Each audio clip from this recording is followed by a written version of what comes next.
I'm the threat that's already inside the house. In the closet, under the bed, in the car. But I don't want your money or your TV. I can't be scared away or negotiated with. I'm patient and quiet. I don't sleep. You can't call the cops on me. You can't even see me. I'm the threat of family fire.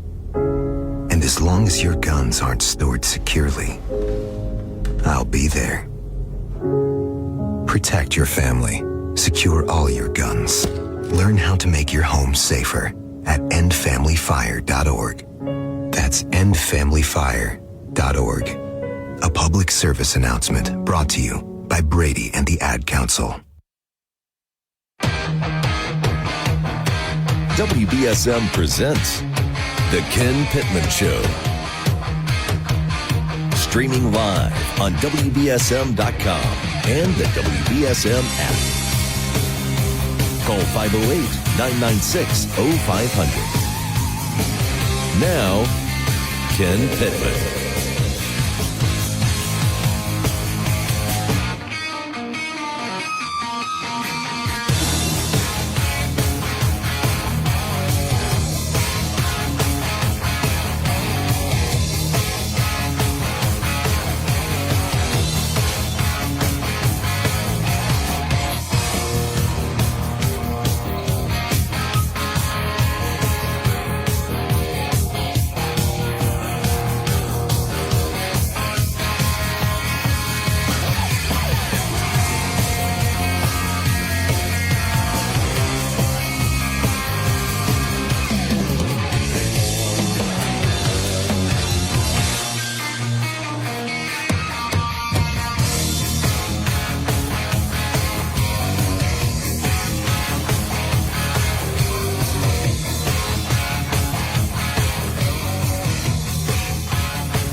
We are back on air here. You're listening to the Ken Pittman Show. Kind of a mixed bag here. The flock cameras has dominated the conversation here in New Bedford. Brian and I were just discussing it off air. I actually believe Brian Gomes was starting to say something that was not controversial, that was very sensible. And at the city council meeting the other night, a lot of people didn't want to hear him out at all. And it just became so unruly that Mr. Pereira had to call it a night. And the film in particular that Channel 7 took, Brian, it was kind of comical. Brian... I did not see any film. Well, Council Pereira looked very confused, turning his head left and right and just calling it the way they chopped up the film. It looked like it was almost satire, and... Comical? Yeah. Brian Gomes was trying to speak, and of course, there were a lot of people there. Why this conversation takes place in 2026, given the time that these cameras have been up, is kind of a strange thing. People didn't find out about them. So this impulsive lunge to go to every meeting now and disrupt things, I don't know if I agree with this. Now, somebody could call and change my mind and tell me why they were there and what the goal was that was involved with the shouting down. I can give you part. I did not go to the meeting. I wanted to go. I had a family commitment. Okay. But the meeting that was held by Leo Choquette up at the Pulaski School was brought because of the fact that people wanted to do something. Now, I'm going to sit here and tell you, I don't know how many people in the city of New Bedford feel as strongly about Flock or, pro or con. But you had about 150 people, and what they got from city councilors and from the police chief and from Flock was not what they wanted to hear. Now, from what I read, originally the city council voted no, we're not going to buy these cameras, and then that the Department of Safety, the police, whatever, purchased the cameras anyway. Is that accurate? I'll tell you what, if they said no, they did not mention it at the meeting at Pulaski School. What I do know, they are saying that they had no idea that what was listed in the line item for the cameras was not what they thought they were. They had no idea it was Flock cameras. They were written up as something else, and a line item for equipment.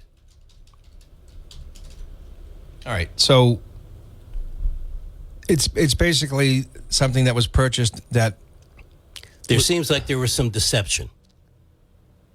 Yeah. I don't know about deception or lack of communication. I don't want to accuse. I mean, deception's a different word than lack of communication or misunderstanding. I don't know where we are. I would say it like this, Ken. If you were going to order flock cameras, why not use the name flock and say that's what you were ordering? So in 2025, the council voted to continue the flock safety cameras, and that passed last year at this time. Wait a minute. No. So the vote was 5-3 in favor of renewing the $270,000 annual contract with the city operating 90 flock cameras, about 100 privately owned ones in the metro area. I think those are different cameras. There are only 22 flock. Yeah, I remember. Flock operated. I remember the chief at the time, Oliveira. Joe Cordero was asking the public to voluntarily offer their cameras so that the city could gain access. You know, these things do solve a lot of crimes. Unlike, I think, you know, the was it the shot spotter? The shot spotter. I don't know how many crimes that has solved or helped with. I think it's a tool. I think it was the mixed bag, and that's why it's gone. I remember the city council turned down the idea of using drones. I think 3 or 4 drones that are charged and ready to go in case there's a high-speed chase or a vehicle eluding police. I think those are the situation that you're bringing up. I don't know how many people would say that that's not valid. And to your point, these flock cameras are a good crime-fighting tool. The problem is they have already opened up the door, not only in New Bedford, but around across the country, into other crimes. Civil. Yeah. Civil, legal, too. And, of course, the biggest problem is the abuse of the cameras. And we saw, you know... That is a crime. One person in the Bedford Police Department is accused of being a creeper who was trailing her girlfriend with the use of the cameras. And there are others. Prior to that particular case coming out, the chief right now suspended because of other misuses within the department. Yeah. And that's what's being investigated. Now this other story has come out. Well, you know, as you know, I work as a private investigator, and, you know, when you run license plates, they used to be able to do it without the things they have to do now. Now, if a cop runs a license plate, they're going to put their badge number to it because, you know, there were cops who saw a hot blonde and pulled them over to just pretend that they had a reason to, and really just learn where they lived. And so there's an abuse. Well, you know, isn't that akin to a teacher trying to pick up a student in school? Abuse of their position. Exactly. Yeah. That's what I meant. Look, obviously, those are two separate types of incidents. Exploiting their tools. What do we call abuse of power? Yeah. Yeah. Yeah. So they do things. And that was a good adjustment, right? Now, okay, well, you're going to run that plate. You're going to put your badge to it. So if there's ever any complaint, we know that was you. I don't mind that. It's unfortunate it comes to that, but there are situations. So, but what Brian Gomes, I think, was saying was, look, why don't we get a better idea of how to use these effective tools and not abuse civil rights? You know, why don't we just have a meeting about it? And they wouldn't even hear him out. I thought that was wrong. I think part of that has to do with something dealing with the Pledge of Allegiance, people not standing for that. He said, you know, the same people that weren't willing to stand for the Pledge of Allegiance were the ones yelling loudly and clearly about this. Did he say something about them being un-American? I don't know if he did or not. What I saw was kind of chopped up. Okay. I thought I read that. I might have it wrong. I wasn't at the meeting, but I thought that's what I read. People know his record, Brian's. All 36 years of it. Yeah. Yeah. So they're going to know that he's but I just think, you know, because like when I go to something like that, or if I'm in a debate, as you know, I'm going to have my positions. Mm-hmm. But I'm going to hear somebody out because I know I've not considered all things. So why not hear the other side? Like I always tell my audience, truth is more like a sculpture, not a painting. You can't just get one angle and decide what it is. You walk around. How long have you been like that? I'd say 20 years. Were you always like that? I don't think I paid attention to politics like I have post. Doesn't have to be politics. 35. Anything, sports, whatever. No, yeah. I mean, So put those people in that category. Neophyte. People hardly ever go to a city council or a town council meeting, and these are the people that signed a petition, that were outside and protesting. These are people that are upset that nothing so far has happened. And I'm not saying that they were right in what they did. I'm just saying that I understand it. It's a little different because I don't know if this falls on the ideological lines. Like, I don't think this is left versus right thing. But you wonder how many people went there organically or were sent there by political groups.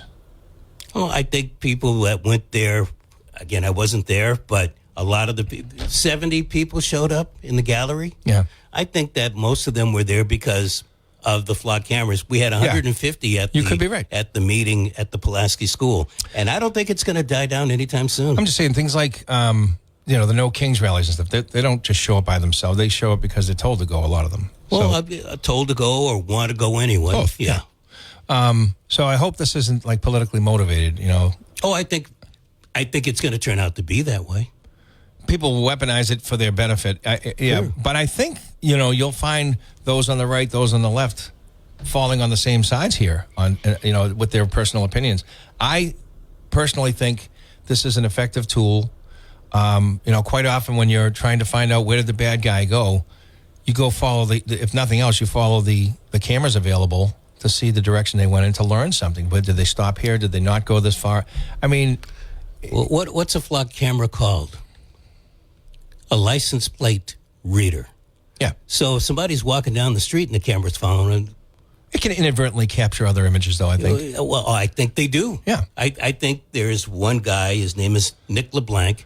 He's got a camera right outside his house. Mm-hmm.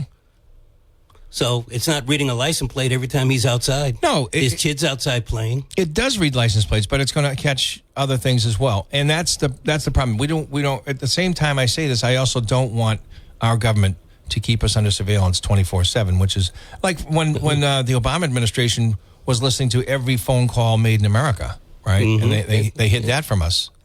I was upset with that. I don't blame you. NSA has stored every single text, every single phone call. I think that's been going on longer than the Obama administration. Yeah, they won't admit to it, yeah. right? And then, of course, things after the Patriot Act was passed under the George W. Bush administration, and the measures that were designed to keep us safer, or so we were told, are just for that. That they've encroached into some civil liberties problems. I'm going to talk about this later on today, but I do believe they are suspended for a reason, and the reason happened within the department, the police department, and those cameras should not go back on until they get to the root of the problem, number one, and number two, that there is a policy, not just within the city of New Bedford. What's the root of the problem? The root of the problem is you've got people that are in authority that are getting into these cameras, and they're using them my word here, illegally, or certainly improperly. But the other part is, what is being captured and how long is it being stored? The Commonwealth of Massachusetts doesn't have a policy on these kind of cameras. The other states in New England do. All right, so a couple of easy fixes, as they did with the license plates, after the license plate readings were abused by officers for personal reasons. You want to use the flock camera, sign into it with your badge, so we know when you were on, what you were looking at. Right? I think they do. Huh? I think they do. Okay, there's one, and then make sure that if and there's talented attorneys, I think, that can get this done. Eliminate all civil liberty violations, so that some of these captured images cannot be admissible in court if they violate civil rights. But they shouldn't have to get that far.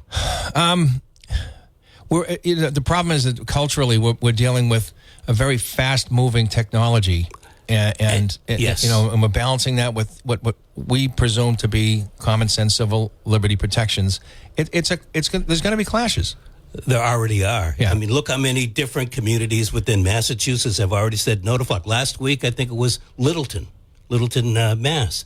So it's happening all over the country. So it's going to be up to New Bedford. I think the people of New Bedford should vote the city council has already blown part of their obligation to ferret out exactly what's going on. They're going to have a meeting, but I think the people, I think in our town we've got them too, Ken, and I think that you and I should have a vote on whether or not we keep flock in town.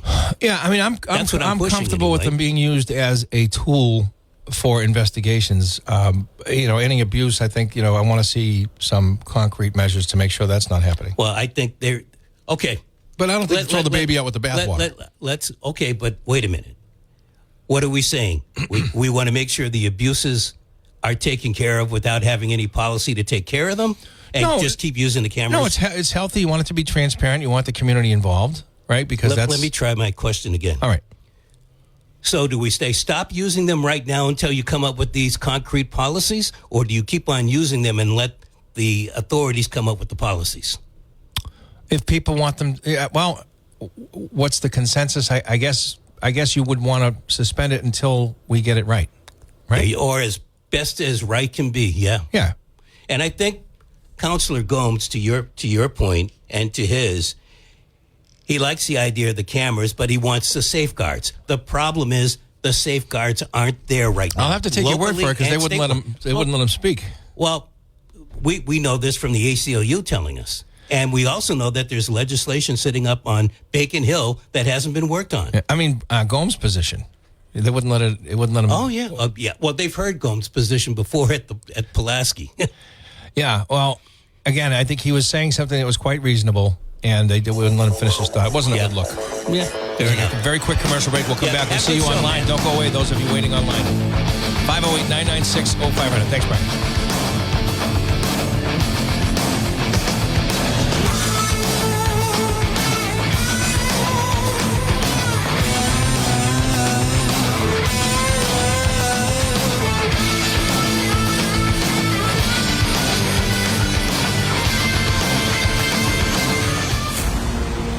This is New Bedford's news talk station. WBSM. Sir. This is New Bedford's news talk station. WBSM. The Ken Pittman Show, 1420 WBSM, New Bedford. All right, let's hear from the people. 508-996-0500. You're first on the Ken Pittman Show this morning. Welcome. Good morning. Hi. My opinion on that meeting, I wasn't there, but it's basically rage against the machine. That's what there were people. It's against the government. That's how it looked. Another overreach. That's the way I look at it.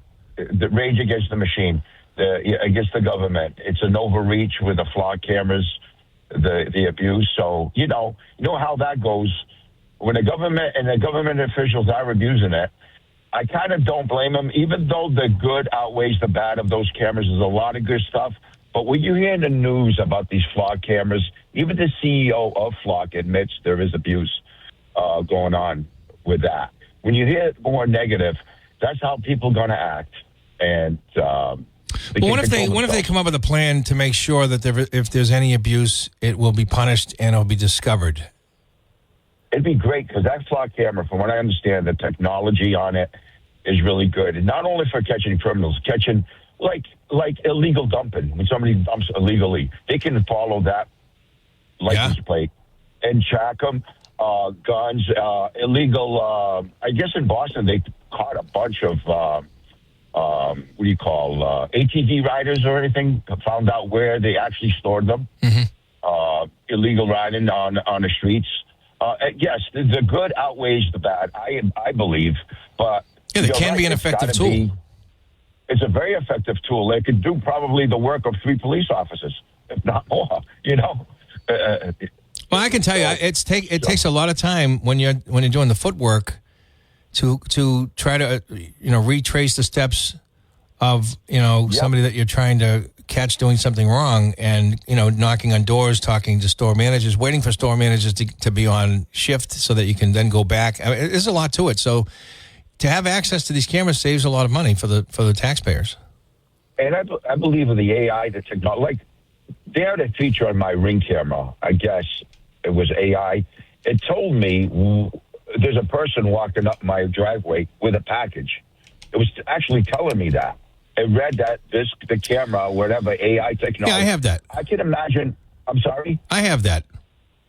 Right, exactly. So I can imagine this technology, what it could tell you. It could actually probably tell you what that person is probably carrying a gun.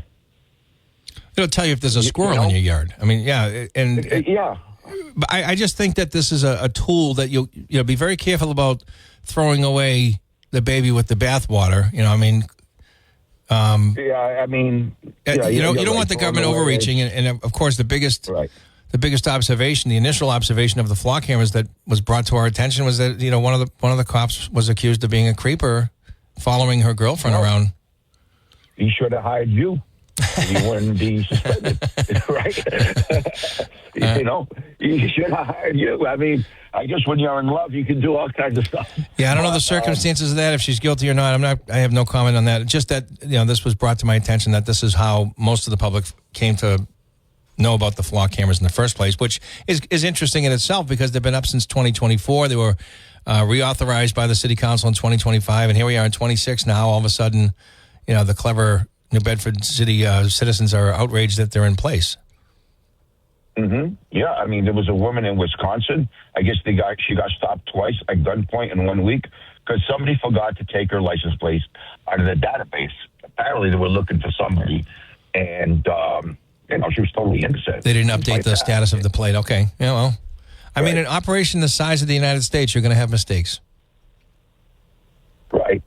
And I get those folks being raised like that, and, only takes a couple to get everybody riled up.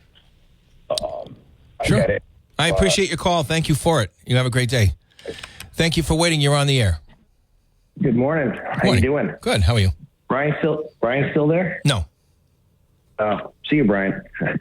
Anyway, a couple months ago, I didn't really know much about flock cameras and didn't really have an opinion on it. But, as time kind of moves on and then you think about it at the 30,000 foot view, if you're looking for privacy in the public sphere, that's kind of impossible now, right? Because you have drones over your head. I know Freetown Police was flying drones one night, and I'm like, why are they flying drones? And they were, listening to the scanner, and the police were going to where the drones were to catch somebody. And I'm like, oh, well, they're videotaping everybody while they're flying their drone. And you go to Las Vegas, and from the time you step off the airplane, in the cab, and every place you go, you're on surveillance. But and then you've got flock cameras, which is fairly new. And I never liked the idea of the cameras that take pictures of you speeding and then send you a ticket. Yeah. I think that is a money grab for cities. I don't think they're really trying to enforce anything. But the flock camera thing is interesting because, we have Amber Alerts, right? So all of our phones ring when there's an Amber Alert. Now, I didn't ask to be signed up for Amber Alerts, but they come on my phone anyway. And I look around if I can find whoever's plate. But, with flock cameras, the Amber Alert thing's going to get resolved quicker because once they know where the person left from, then they start pulling the flock camera stuff and they can trace them to where they're going. Like I said, it's an effective tool. Human trafficking would be one of the many crimes where you'd have an effective tool, and so be careful not to throw it out. Without more consideration. I'm not, and somebody could eventually change my mind and get rid of these things. Right now, I just want to see some constraints. That would ensure that those who are operating or have access to the operations of the cameras can't abuse them and for their personal use, or like the example we saw in New Bedford. Well, I always kind of wonder, are the people that are complaining about, the Ben Franklin quote about, if you give up a little bit of liberty for security, you have either, but what percentage of those people were, at the New Bedford City Hall, or that's a large group? Was that an NGO that said, hey, we all need to go to complain about flock and get rid of flock? And a lot of the liberals were the ones after the George Floyd riots that said, we don't trust cops. We want to we want the cameras on the cops.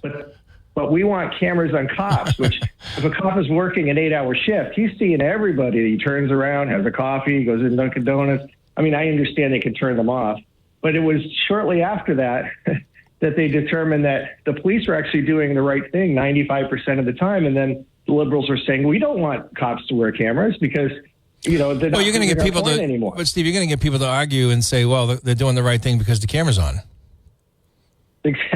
Well, that could be, and so what's the point is that they're doing the right thing more often than maybe previously. That's right. So that the byproduct is good, right? Oh, exactly. I mean, but I just think it's funny because how everyone demands a certain thing, and then they turn around and go, "Oh, that's not giving us the result we want, so we don't want it anymore." But I think flock cameras, like in our little community, there were 2 of them. Both of them were on the ground this week. Someone had cut the pole off at the bottom. I'm not sure if it was the city that did it or some vigilante. I doubt the city would do that. I mean, unless they ordered them to be taken down permanently. Why would they do that? No, I think so too. But I guess what I'm trying to say is cameras are all around us all the time. I mean, and if you think that you have like this perfect liberty, no. I mean, a cop needs to, follow up on a crime. He's banging on doors that have, ring cams. My whole neighborhood has ring cams. Well, what interested me is when you went outside, when the cameras were outside the city hall, most of the people that were opposed to the cameras that were standing around the media and all this stuff, most of them had their cameras out documenting everything that was going on. Well, I'm sure that Savannah Guthrie wishes that there was a flock camera around the neighborhood that her mom was at. I bet. So they could have nailed it. But, those every parent with a missing child. Oh, Amber Alert. There you go. Yeah. I mean, that's what it's about. And I would vote for flock 1,000% if Amber Alerts went to 0 because you caught the person right away. Yeah. But no, I get the whole thing. It's new. It's different. I think a lot of people feel that in the case of New Bedford, that the city council probably pulled one over by not, detailing the line item in the budget. But sometimes budgets don't have that. It's just like budget might say security, and then there's $700,000 spent on security, and then you have to drill down to figure out what that means. But anyway, I'm right now I'm leaning towards them because I see more benefits to solve crimes. That's anyway. Good phone call. So. Thank you. Thank you. All right, you have a good weekend, and thank you for waiting. You're next. Hi. Good morning, Ken. Gilly Sapioles. Were you up there? Yes, I was. There was 70 Gillies up there. No, I think I'm in a different page. I give truthful information. But why I'm calling, Ken, is because did you clap? Forget the cameras. The way the thing happened last night. Ryan Pereira is the president of the city council. He looked like Chicken Little. The sky's falling. Now, he has more control of that room when there's a city council. All right, who's ever on that chair is president on a city council meeting. They have more control than anybody in City Hall. Room 214, he controls the mayor out of that room because the mayor is an invited person in it. So that's how much power he's got to do it.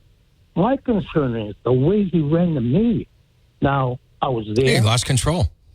Now, why I really called this, now, there were 2 cops. They always have cops there at the meeting.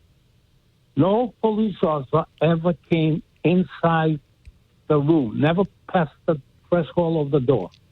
And then we find out that Ryan Pereira snuck out of the thing and he called the cops. Okay? He called the cops. And he comes back. The cops were in the hallway.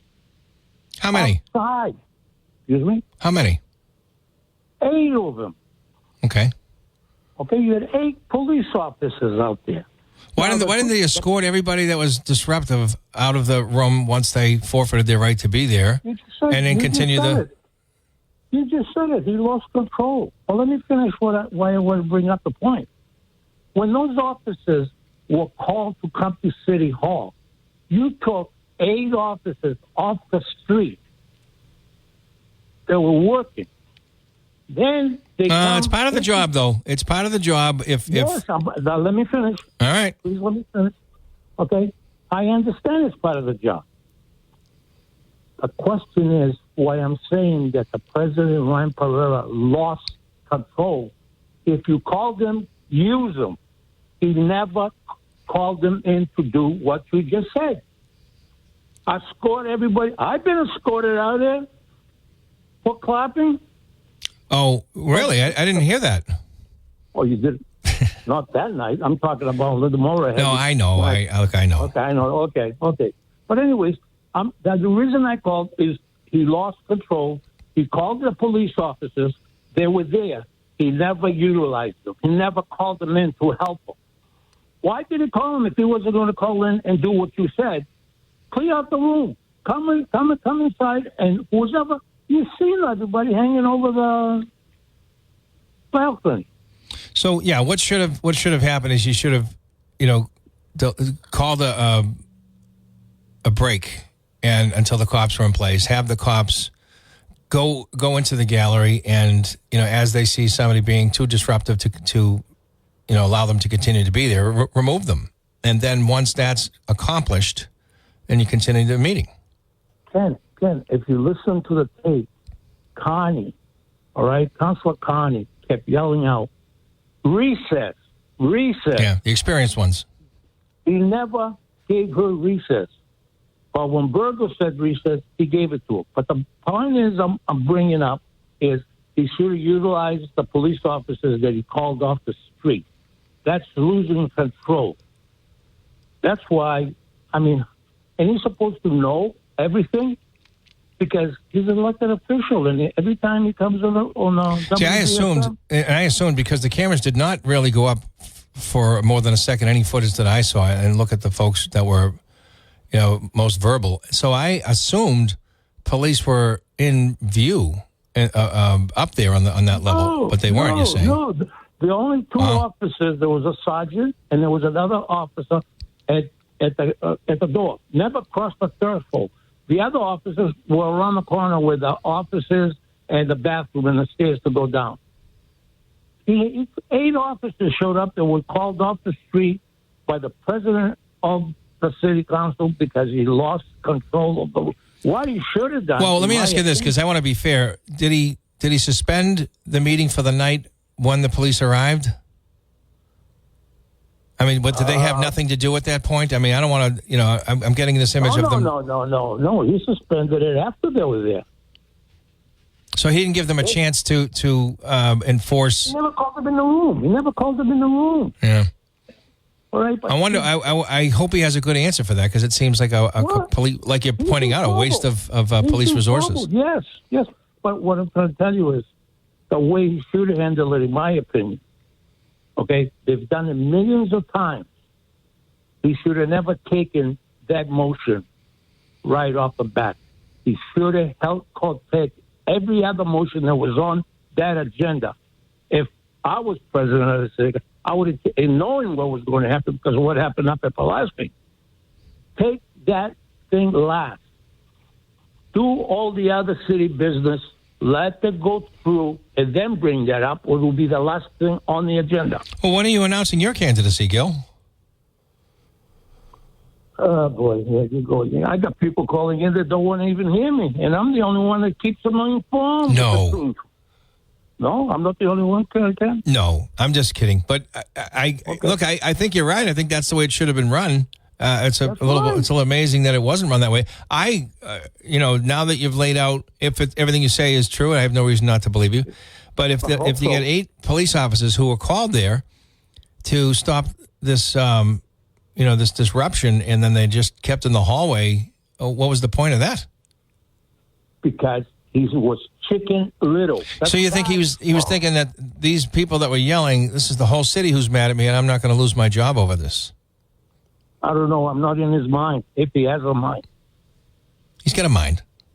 Yeah. Sometimes, like I say, it's better to keep your mouth shut and be considered a fool than open it and remove all doubt. Well, I think it's very forgivable to be caught off guard with the emotions and the out of control people that would not stop. but you got to react and enforce with the powers that you have to make sure the business of the city is getting done, and that was not done. He was asking, if you looked at the tapes, he was asking Dennis various questions. Like, in my mind. Yeah, it looked like he was looking at, what do I do here? I mean, I know. That's right. Dennis Farias should be the guy. No, it was, and it's fair to say, and I'm sorry if he doesn't like it, it was a feckless moment. So, Well, I don't know how else to describe it. It was just embarrassing. It should be embarrassing. I mean, it made Boston media.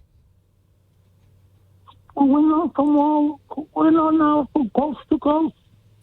Yeah. I know it's one of the examples because the flock cameras now are under attack across the country, and for good reasons sometimes.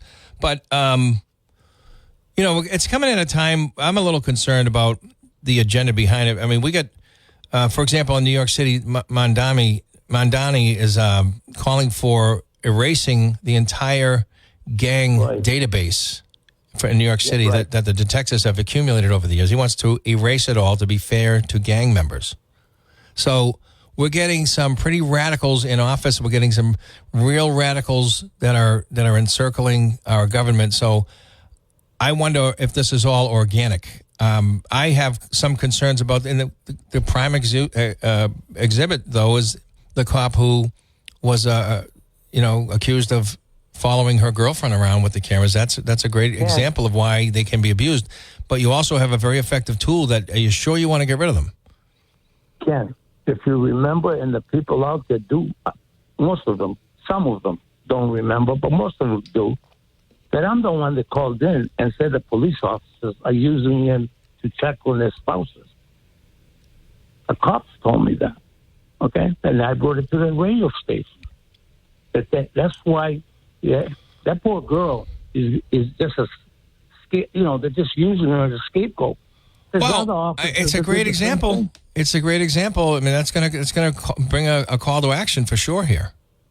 Of course it is. You know what I find really? The chief of police was invited to that meeting. He didn't show up. I don't know. He's got his own life to live. He sent Derek, his deputy, down there. And I felt bad for Derek. He never even got to speak. You know what I mean? And he's been on that force for a lot of years. He's a very intelligent person. You know what I'm saying? And he sends the deputy where he should have been there for this kind of a meeting. I guess he had enough up at Pulaski. I'm not going through this again. So, but my main concern is I called in because of Ryan Pereira. He dropped the ball, like I told you. He has more power than the mayor in City Hall. He can change any in that room. He's like a judge, where the judge can throw the DA out of the court. He's got that much power in that room, where you can throw the mayor out of the room. I mean, Gil, you were thrown out of the room for clapping slowly. I clapped because somebody made a good speech. And you know the funny part, I'm going to let you know, well, I'm going to tell the people too. I have clapped for one person that brought up the thing that I like. And I had a city councilors afterwards because they keep repeating themselves. And I'll mention him. Stevie Martin said to me, how come you didn't clap for me? I said, Steve, you were talking about the same thing. You brought up the same thing. I only clap when a city council makes a good comment. I clapped for Linda Morad when I was working for her. And she's the one that threw me out and me arrested for clapping. Well, the reason I bring it up is because it's just, you're the perfect example of how easy it is to get somebody out of there. Yeah. He lost. He dropped the ball. This guy calls in, he takes his time, and he hasn't been. Look at all the competition show. Gilly, let me ask you this before you go. Was everybody there on their own accord, or do you think some people were sent there to represent an agenda, a political organization? I'm going to tell you something, pal. I think you're one of the smartest people on that station. Okay? You answer your own question.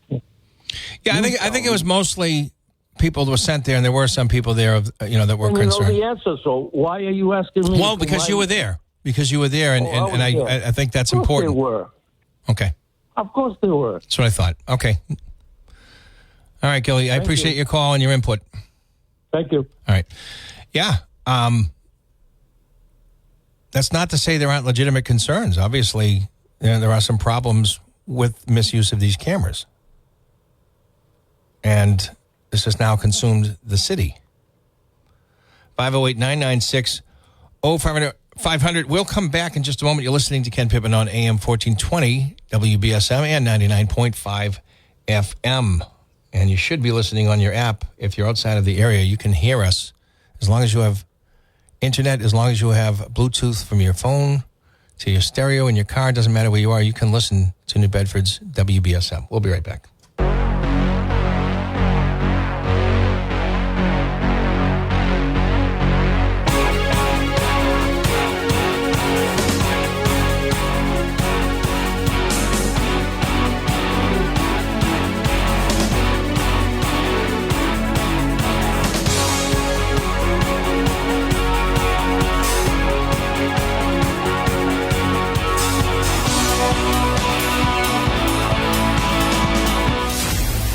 The WBSM app. On the move. Going everywhere you go in the palm of your hand. Download our free mobile app now in the App Store and Google Play. This is Manny Resendiz reminding you to jumpstart your mornings with the Retirement Factory, Saturdays at 6 and Sundays at 10 here on 1420 WBSM. It is 9:50 a.m. here on first time in a long time the sun hasn't been shining on a Saturday morning here. So what a great summer for weather. A little warmer than some would like it, consistent heat. But I'll tell you what, for tourism reasons, if you rented, and you wanted a beach kind of perfect day as a summer rental person, you really lucked out renting around here. And we are now officially heading towards the autumn. Kids are going to be going back to school next week. All this stuff's happening, the transition once again. And thankfully, the football season begins because that sort of softens the blow for me. So, when we come back after the break, we'll continue our talk about the flock cameras and the reaction by New Bedford residents and the travesty of decorum in the City Hall chambers. I also want to talk about this Lindsay Clancy trial in Plymouth County. And all of a sudden, these hordes of women supporting Mrs. Clancy. I was appalled.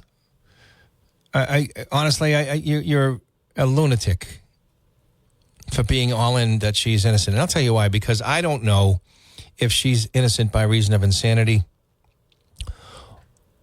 or if she's just a conniving, cunning con artist who's trying to get away out of murdering 3 of her own children. And neither do any of those women wearing pink shirts fully supporting her. They don't know. And, we're seeing more and more of this. The guy who shot Mangione, who shot the CEO healthcare in New York City, the healthcare CEO, leaving behind a young family to grieve and mourn forever. He's being treated as a hero. Charlie Kirk's murderer has a cult following.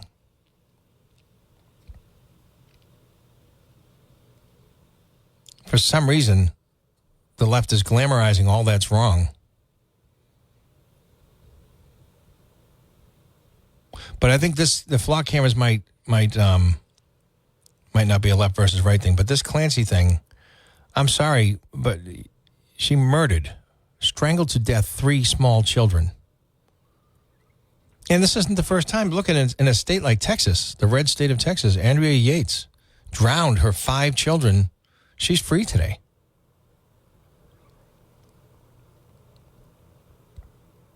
But I thought the prosecutor did a terrible job.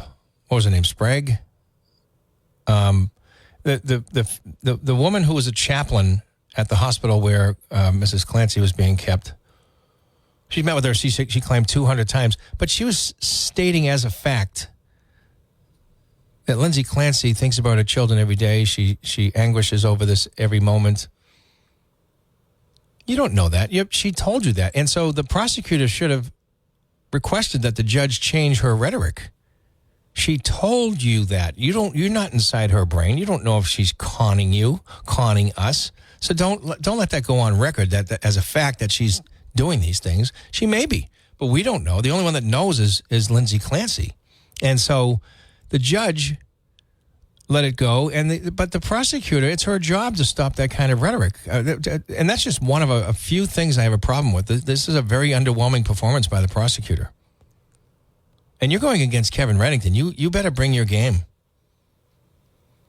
He's, one of the top probably 3 or 4 defense attorneys in all of New England. At his age, he's been doing it for decades. So to allow that rhetoric, as a fact, yeah, she does. She thinks about it. She's really sorry. No, she told you that. This is your experience that she's sharing with you, but you're not inside her brain. And again, she may very well be innocent. I don't know, but I know that none of those people supporting her know either. She could be a complete monster who's conning her way into walking. Well, she can't walk anymore. She's injured herself after the murders. I mean, she's allegedly dove out of a window, and now she's a paraplegic.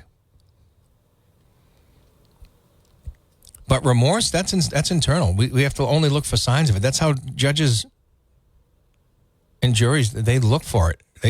Was this intentional? Are they now sorry when they're going up for parole? We don't know. The only one that knows for sure is the person inside. So that wasn't even challenged. That told me that we have a very underqualified prosecutor, in my opinion. And any attorney that has an opinion different than that, or that would side with me on that, I'd like to hear your thoughts as a legal expert. 508-996-0500. So we'll talk about that in the next hour as well. We'll continue with the flock camera conversation. And we have a few other things we'll be getting into as well. Some important elections coming up. Make sure you get out there and vote. And we'll be right back. You're listening to Ken Pittman on WBSM.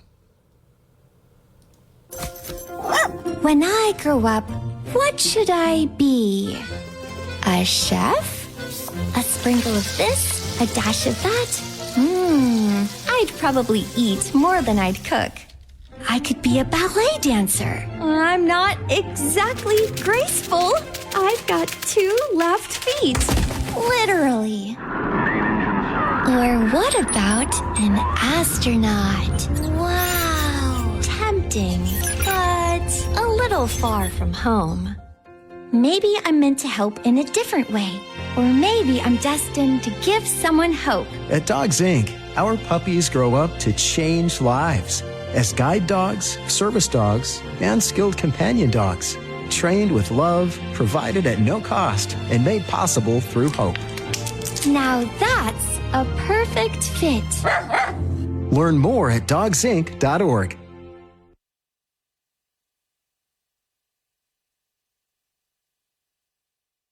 The Ken Pittman Show, 1420 WBSM, New Bedford. I lost count of how many foster homes I lived in. 20, maybe more. Each time, a new room, a new bed, a new routine with a new family. But never a space that really felt like mine. Eventually, I didn't even bother unpacking, because moving again was never an if. It was always a when. There are more than 100,000 children in foster care waiting to be adopted. The Dave Thomas Foundation for Adoption is working to help find them a forever family and a permanent home of their own. When I was 15, I didn't have anywhere to go for the holidays. So my high school principal invited me to stay with his family. It was just supposed to be for a few weeks, but soon they asked me to stay forever as their daughter. Now I have my own room and decorated it myself. It's kind of a tornado, but it's my tornado. And just like my family, it's mine to keep. If you have room in your home or your heart, see how you can help at davethomasfoundation.org.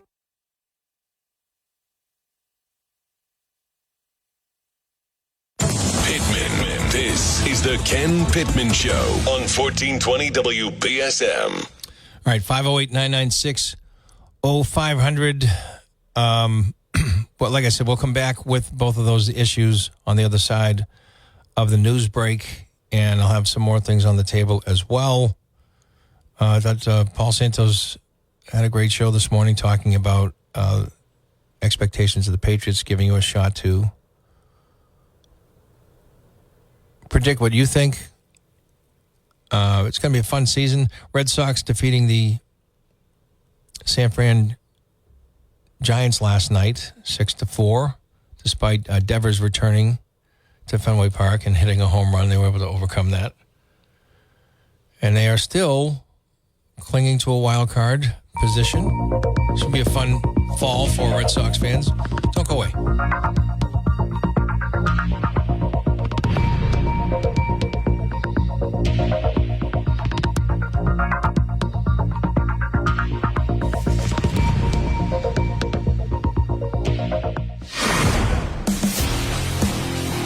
WBSM and W258DR, New Bedford, a Town Square media station.